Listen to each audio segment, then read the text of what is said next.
कई हजार वर्ष पूर्व का प्राचीन भारत। एक ऐसा कालखंड जहां एक और अंगुलीमाल जैसे खूंखार डाकू का हृदय परिवर्तन हो रहा था और दूसरी ओर उसी महापुरुष के विरुद्ध इतिहास का सबसे घिनौना षड्यंत्र रचा जा रहा था। जी।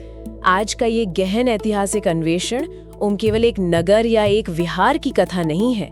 ये मानव इतिहास के उस अत्यंत जटिल और अंधकारमय अध्याय का अन्वेषण है जहां सत्य को पराजित करने के लिए सबसे निम्न स्तर का मार्ग चुना गया। बिल्कुल, और ये कहानी है श्रावस्ती की, उस समय का श्रावस्ती जो अपनी अथाह समृद्धि, व्यापार और ज्ञान के लिए पूरे आर्यावर्त में विख्यात था। इसके बाजार इतने विशाल और जीवंत थे कि दूर दूर से व्यापारी और विद्वान यहाँ खिंचे चले आते थे। किंतु श्रावस्ती की सबसे बड़ी पहचान उसका धन नहीं था। सत्य है। इस नगर की आत्मा बसती थी जेतवन महाविहार में। वही जेतवन जिसे महान उपासक अनाथपिंडिक ने अपनी अथाह संपत्ति देकर निर्मित करवाया था। जेतवन महाविहार का वो दृश्य अत्यंत अलौकिक और शांत था। तथागत बुद्ध ने अपने जीवन के 45 वर्षावासों में से 25 वर्षावास इसी जेतवन में व्यतीत किए। 25 वर्षावास, ये एक बहुत लंबा समय है। जी, ये केवल एक विश्राम स्थल नहीं था, बल्कि यह तत्कालीन विश्व का सबसे बड़ा वैचारिक और आध्यात्मिक केंद्र बन चुका था। प्रतिदिन सुबह और शाम वहां भिक्षु, भिक्षुणियां, राजा, बड़े व्यापारी और साधारण जन एकत्रित होते थे और वे बुद्ध से धम्म का उपदेश सुनते थे।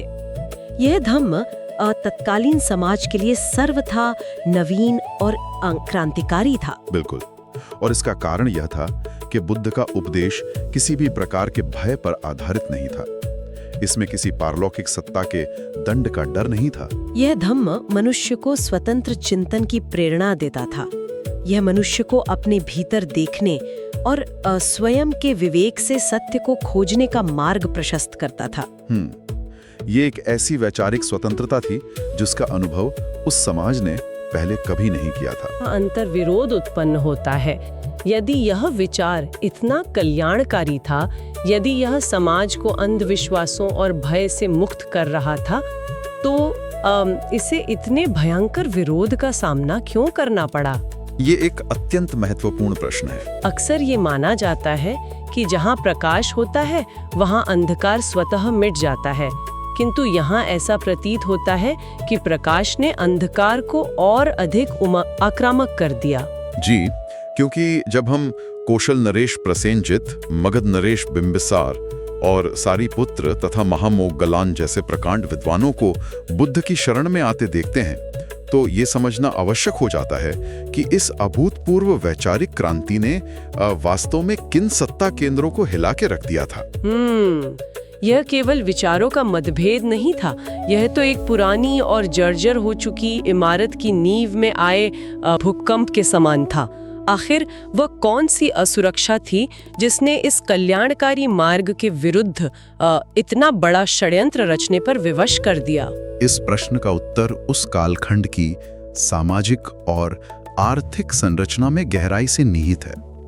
ये मानव समाज की एक अटल और कड़वी वास्तविकता है कि जब पुरानी धारणाएं टूटती हैं, तो उन धारणाओं पर स्थापित सत्ता और अर्थव्यवस्था भी चरमराने लगती है। बिल्कुल। तथागत बुद्ध के धम्म से पूर्व तत्कालीन समाज में अनेक परंपरागत गुरु और संप्रदाय थे, जिनका पूरा अस्तित्व कर्मकांडों, भय और अंधविश्वासों पर टिका था। समाज का एक बड़ा वर्ग उन्हें इसी भय के कारण भारी दान देता था, उनका सम्मान करता था। जी। परंतु जैसे जैसे जेतवन से बुद्ध की देशनाओं का विस्तार हुआ, लोगों ने सोचना आरंभ किया। उन्होंने भय के स्थान पर विवेक को चुनना शुरू किया। और इसका सीधा परिणाम ये हुआ कि उन विरोधी समूहों का दान कम होने लगा। सत्य है, उनका सामाजिक वर्चस्व और सम्मान घटने लगा। लोग उनकी खर्चीली और जटिल सभाओं से विमुख होकर जेतवन की शांति की ओर जाने लगे। ये असुरक्षा की भावना सबसे पहले ईशा में परिवर्तित हुई। ईशा ने भय को जन्म दिया और वो सामूहिक भय अंततः एक गहरे क्रोध और संगठित षड्यंत्र में बदल गया। यह सत्ता और अर्थशास्त्र का वह पहलू है जो अक्सर इतिहास के पन्नों में छिप जाता है। किंतु एक और बात जो सोचने पर विवश करती है, वो यह है कि तत्कालीन समाज में शास्त्रार्थ की एक महान परंपरा थी। जी बिल्कुल थी। यदि उन परंपरागत गुरुओं को बुद्ध के विचारों से आपत्ति थी, तो उन्होंने बौद्धिक स्तर पर ज्ञान और तर्क के माध्यम से बुद्ध का सामना क्यों नहीं किया? सीधे चरित्र हनन पर उत्तर आना तो वैचारिक दिवालियेपन का प्रमाण है। यह एक अत्यंत सटीक विश्लेषण है। शास्त्रार्थ के प्रयास अवश्य हुए थे। विरोधी संप्रदायों ने अपने सबसे प्रखर विद्वानों को बुद्ध से तर्क करने भेजा, किंतु ज्ञान, करुणा और विशुद्ध तर्क के धरातल पर बुद्ध को पराजित करना पूर्णतः असंभव था। तथागत की प्रज्ञा और उनका निर्मल चरित्र इतना विशाल था कि कोई भी कुतर्क उनके समक्ष टिक नहीं पाता था। और मनोविज्ञान का ये एक स्थापित नियम भी है, जब कोई सत्ताधारी या विरोधी समूह किसी व्यक्ति को उसके गुणों, तर्कों या सिद्धांतों के आधार पर पराजित नहीं कर पाता, तब वो उसके सबसे मजबूत पक्ष अर्थात उसके चरित्र पर प्रहार करता है। सत्य है, बुद्ध का चरित्र ही उनकी सबसे बड़ी शक्ति थी। इसलिए विरोधियों ने ये निष्कर्ष निकाला कि बुद्ध रूपी इस विशाल पर्वत को वैचारिक तर्कों की तलवार से नहीं काटा जा सकता। इसे गिराने के लिए केवल एक झूठे लांछन, एक घृणित चरित्र हनन की आवश्यकता है। जी, और यहीं से उस भयानक षड्यंत्र की पृष्ठभूमि तैयार हुई। वैचारिक युद्ध में हारने के बाद सत्य को अपवित्र करने के लिए एक भौतिक हथियार की आवश्यकता थी, एक ऐसे मोहरे की जो समाज के मन में संदेह का धीमा विष खोल सके। और तब श्रावस्ती के इतिहास में प्रवेश होता है चिंचामांडविका का। चिंचामांडविका वह कोई साधारण स्त्री नहीं थी, वो अत्यंत सुंदर, युवा और असाधारण रूप से चतुर थी। उसका व्यक्तित्व ऐसा था कि लोग सहज ही उसकी ओर आकर्षित हो जाते थे। विरोधियों ने उसे भड़काया। उन्होंने उसके मन में ये भय बिठाया कि यदि गौतम बुद्ध का प्रभाव इसी प्रकार बढ़ता रहा तो उनकी संपूर्ण प्राचीन परंपराएं और उनका अस्तित्व सदा के लिए नष्ट हो जाएगा। चिंचामांडविका को इस महापाप के लिए तैयार किया गया, किंतु जिस बात पर सबसे अधिक ध्यान जाना चाहिए वो है इस षड्यंत्र की कार्यप्रणाली।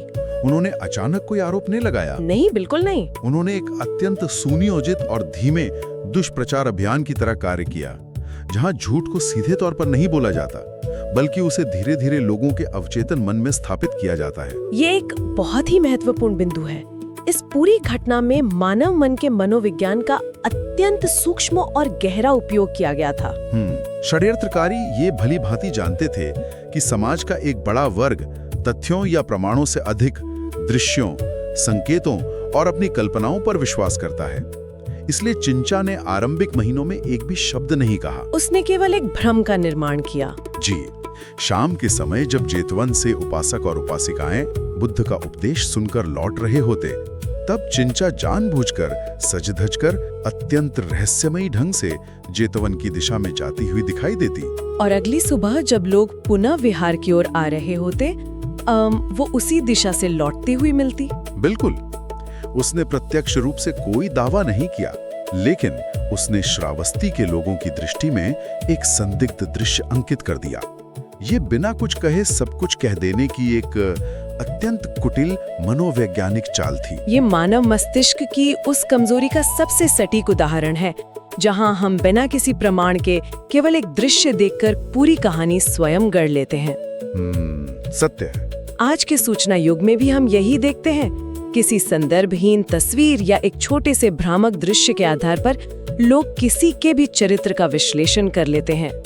चिंचामांडविका ठीक इसी मनोवैज्ञानिक तंत्र का उपयोग कर रही थी। जी, और जब लोगों ने अंततः उससे पूछना आरंभ किया कि वो हर संध्या जेतवन की ओर क्यों जाती है, तो उसने पहले केवल मुस्कुराकर बात को टाल दिया।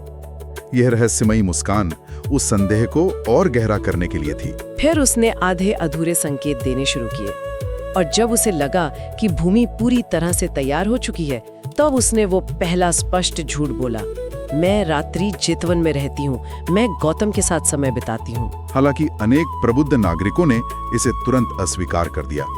उनका स्पष्ट मानना था कि जिस महापुरुष ने संसार के सर्वोच्च वैभव और राजपाट को त्याग दिया हो, वो ऐसा कृत्य कर ही नहीं सकता। प्रबुद्ध जनों ने भले ही इसे अस्वीकार कर दिया हो, किंतु समाज केवल प्रबुद्ध जनों से नहीं बनता। समाज का हर व्यक्ति अपने स्वतंत्र विवेक के आधार पर निर्णय लेने में सक्षम नहीं होता। ये एक कड़वी सच्चाई है। संदेह का वो बीज जो महीनों से बोया जा रहा था, अब अंकुरित होने लगा था। चिंचा माणविक्रा इस पूरे खेल में अकेली नहीं थी। उसके पीछे एक अत्यंत शक्तिशाली और दूषित मानसिकता वाले समूह का समर्थन था।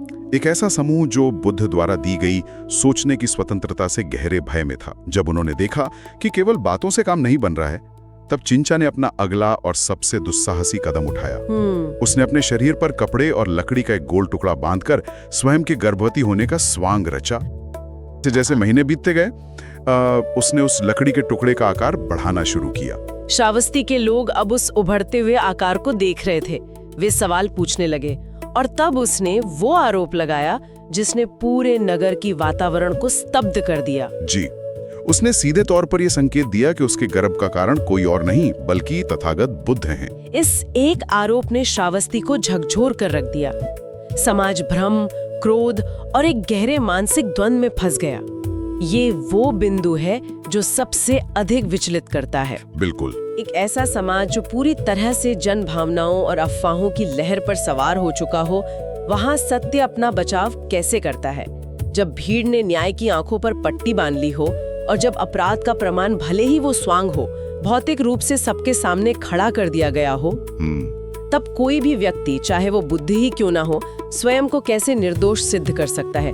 उस युग में सत्य को प्रमाणित करने की कोई वैज्ञानिक तकनीक तो थी नहीं। सत्य है। ये एक ऐसा क्षण था जहां केवल एक व्यक्ति का जीवन दांव पर नहीं था, बल्कि बुद्ध की वो पूरी विचार प्रणाली, वो पूरा धम्म नष्ट होने की कगार पर खड़ा था। ये भ्रम का चरमोत्कर्ष था। और इसी चरमोत्कर्ष के मध्य वह ऐतिहासिक दिन उदित हुआ। जेतवन महाविहार में एक अत्यंत विशाल सभा चल रही थी। वहां संघ के सभी महान सदस्य विराजमान थे। प्रज्ञावान भिक्षु, सारीपुत्र, महाकश्यप और आनंद जैसे शिष्य वहां उपस्थित थे। हजारों की संख्या में उपासक और उपासिकाएं पूर्ण एकाग्रता और श्रद्धा के साथ तथागत का उपदेश सुन रहे थे। जेतवन के वातावरण में एक असीम अगाध शांति थी। और तभी उस विशाल शांत सभा के ठीक मध्य में चिंचा माणविका आ खड़ी हुई। उसने पूरे आत्मविश्वास के साथ अपना हाथ अपने पेट पर रखा और अत्यंत ऊंचे, आक्रामक तथा कर्कश स्वर में सीधे बुद्ध को संबोधित करते हुए कहा, हे गौतम, मेरा प्रसव समय निकट है। तुम्हें मेरी और इस बच्चे की व्यवस्था करनी चाहिए। उस विशाल जेतवन विहार में एक ऐसा डरावना सन्नाटा पसर गया, मानो समय की गति वहीं रुक गई हो।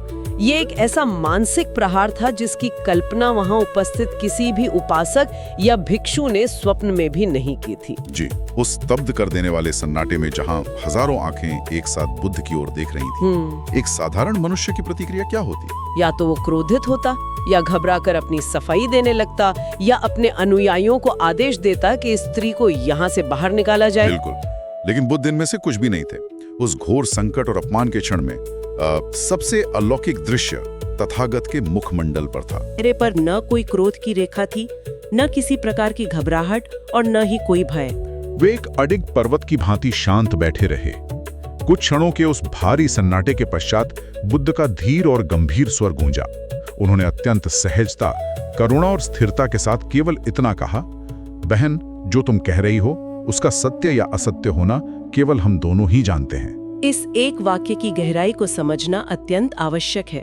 इसमें न तो कोई स्पष्टीकरण था, न कोई कुतर्क और न ही कोई प्रत्यारोप। जी, यदि बुद्ध क्रोधित होकर सफाई देते तो वे अनजाने में ही उस षड्यंत्रकारी की बिछाई हुई बिसात पर उतर आते। वे उसे ये मान्यता दे देते कि उसका आरोप इस योग्य है कि उस पर विचलित हुआ जाए। बुद्ध की इस प्रतिक्रिया में केवल सत्य का वह असीम और अभेद्य आत्मविश्वास था जिसे किसी बाहरी प्रमाण की आवश्यकता नहीं होती। सत्य के इसी अभेद्य शक्ति ने मरोत्प्रकृति के नियमों को भी अपना पक्ष चुनने पर विवश कर दिया। बुद्ध के उस शांत वाक्य के बाद चिंचा माणविका मनोवैज्ञानिक रूप से टूट गई। उसका वो आक्रामक आत्मविश्वास जो एक झूठ की नींव पर खड़ा था, बुद्ध की असीम शांति से टकराकर चूर चूर हो गया। और उसी घबराहट और मानसिक विचलन के क्षण में उसके शरीर पर बंधे हुए कपड़ों की गांठ ढीली पड़ गई। अचानक उसके पेट से बंधा वो लकड़ी का भारी टुकड़ा सीधे उसके पैरों पर आ गिरा। उसके वस्त्र अस्त व्यस्त हो गए। उसका वो महीनों से रचा गया जटिल स्वांग, वो नाटकीय षड्यंत्र एक ही पल में पूरी सभा के सामने धराशायी हो गया। सत्य अपने सबसे नंगे, स्पष्ट और अटल रूप में प्रकट हो चुका था। जो सभा कुछ क्षण पूर्व एक गहरे मानसिक आघात में स्तब्ध थी, अब वो उस घृणित षड्यंत्र के पर्दाफाश की साक्षी बन रही थी। उस दिन जेतवन की भूमि पर केवल लकड़ी का एक टुकड़ा नहीं गिरा था। उस दिन ईर्ष्या, चालाकी और सत्ता के लोभ से बनाई गई अझूठ की वो पूरी इमारत जड़ से उखड़ गई थी। यह घटना केवल एक ऐतिहासिक प्रसंग नहीं है, यह मानव मनोविज्ञान और दार्शनिक सत्य का एक अत्यंत गहन सिद्धांत स्थापित करती है। जी, झूठ को जीवित रखने के लिए अत्यंत ऊर्जा की आवश्यकता होती है। उसे हर दिन बचाना पड़ता है। चिंचा मांडविका को हर दिन एक नया अभिनय करना पड़ता था, हर दिन एक नई कहानी गढ़नी पड़ती थी और हर पल पकड़े जाने के भय में जीना पड़ता था। इसके विपरीत सत्य को बचाने की कोई आवश्यकता नहीं होती। सत्य स्वयं अपनी रक्षा करता है, वो अपने अस्तित्व के बल पर ही खड़ा रहता है। बिल्कुल। बुद्ध ने उस भयानक अपमान का उत्तर किसी चमत्कार या शक्ति प्रदर्शन से नहीं दिया। उनकी विजय उनके संयम, उनके अनंत धैर्य और सत्य की उस शांत शक्ति से हुई। यह प्रमाणित करता है कि सत्य को स्वयं को सिद्ध करने के लिए चिल्लाने की आवश्यकता नहीं होती। सत्य का मौन, उसकी स्थिरता ही उसकी सबसे बड़ी और सबसे शक्तिशाली उद्घोषणा है। जेतवन की उस ऐतिहासिक सभा में चिंचा का वो भौतिक षड्यंत्र तो समाप्त हो गया, लेकिन उस घटना ने मनुष्य के मन के भीतर पनपने वाले उस अंधकार पर एक ऐसा प्रकाश डाला जो आज भी प्रासंगिक है। धम्मपद की एक अत्यंत महत्वपूर्ण गाथा इस पूरी मानवीय प्रवृत्ति को बड़ी स्पष्टता से समझाती है। एकम धम्मम अतीतस्य मुसावादिस्य जंतुनो वितीर्ण परलोकस्य नत्थि पापम अकार्यम। इसका अर्थ अत्यंत गूढ़ है। जो मनुष्य सत्य का अतिक्रमण कर देता है, जो एक बार झूठ बोलने के मार्ग पर चल पड़ता है और जिसे भविष्य या कर्म के परिणामों का कोई भय नहीं रहता, वो मनुष्य फिर कोई भी पाप कर सकता है। उसके पतन की कोई सीमा नहीं रह जाती। चिंचा मांडविका जन्म से कोई दुष्ट या आपराधिक प्रवृत्ति की स्त्री नहीं थी, लेकिन सबसे पहले उसके मन में ईर्ष्या के बीज बोए गए। फिर उसने तर्कों के माध्यम से अपने कुकृत्य को उचित ठहराना आरंभ किया और अंततः उसी अनुचित कृत्य ने उसे ऐसे जाल में फंसा दिया जो उसने दूसरों के विनाश के लिए बुना था। यह दर्शाता है कि बुराई एक झटके में नहीं आती, वो एक क्रमिक पतन है। यही कारण है कि तथागत का पूरा जीवन और उनके उपदेश हमें निरंतर ये स्मरण कराते हैं कि मनुष्य का सबसे बड़ा और सबसे निर्णायक युद्ध बाहर की दुनिया, समाज या किसी षड्यंत्रकारी से नहीं है। मनुष्य का वास्तविक युद्ध उसके स्वयं के भीतर बैठे अंधकार से है, उसके अपने अहंकार, उसकी ईर्ष्या और उसके अज्ञान से है। जिसने अपने भीतर चलने वाले इस द्वंद्व पर विजय प्राप्त कर ली, जिसने अपने चित्त को स्थिर कर लिया, उसे बाहर का कोई भी षड्यंत्र, कोई भी आरोप या कोई भी चिंचा माविका कभी पराजित नहीं कर सकती। 2500 वर्ष का लंबा समय बीत चुका है। श्रावस्ती के वे वैभवशाली और कोलाहल से भरे नगर अब शांत खंडरों में परिवर्तित हो चुके हैं। जेतवन का वो भौतिक स्वरूप भी समय की धूल में कहीं विलीन हो गया। लेकिन यदि हम ध्यान से देखें तो मानव मन की वे प्रवृत्तियां, वे कमजोरियां और वो चालें आज भी बिल्कुल वैसी ही हैं। और यही इस ऐतिहासिक अन्वेषण का सबसे विचारणीय पहलू है। आज भी हमारे समाज में चरित्र हनन एक सामान्य अस्त्र बन चुका है। आज भी बिना किसी प्रमाण के केवल ईर्ष्या या वैचारिक मतभेद के कारण लोगों पर लांछन लगाए जाते हैं। बल्कि आज के इस त्वरित सूचनाओं और अफवाहों के युग में झूठ की गति श्रावस्ती के उस कालखंड से भी कहीं अधिक तीव्र हो चुकी है। आज झूठ सत्य से मीलों आगे दौड़ता हुआ प्रतीत होता है। ये हम सभी के लिए एक अत्यंत गंभीर आत्ममंथन का विषय है। क्या समाज आज बिना प्रमाण के बातों पर विश्वास करके भ्रमित करने वाले संकेतों और अफवाहों को सत्य मानकर जाने अनजाने में किसी आधुनिक चिंचा मांडविका के षड्यंत्र का मूक हिस्सा तो नहीं बन रहा? इतिहास बार बार इस बात का साक्षी रहा है कि झूठ बहुत तेज दौड़ सकता है। वो अल्पकाल के लिए अत्यंत शक्तिशाली भ्रम पैदा कर सकता है, लेकिन उसका कोई स्थायी आधार नहीं होता, वो टिक नहीं सकता। इसके विपरीत सत्य की यात्रा धीमी हो सकती है। उसे उभरने और प्रमाणित होने में एक लंबा समय लग सकता है, लेकिन अंतिम विजय उसी की होती है। सत्य जेतवन में बैठे तथागत की भांति सदा शांत, अविचलित और अटल ही रहता है। धम्मपद यूट्यूब चैनल को सब्सक्राइब करें।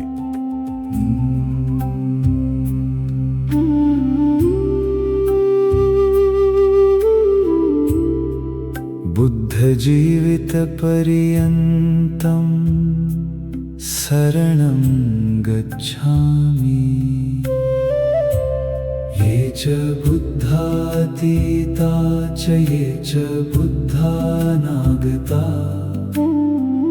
पच्चुपन्ना च ये बुद्धा अहं वन्दामि सर्वदा। नत्थि मे शरणं अंगबुद्धो मे शरणं वरम्। एतेन सच्चवज्जेन होतु मे जयमङ्गलम्। उत्तमङ्गेन वन्देऽहं पादपंसुवरुत्तमम्।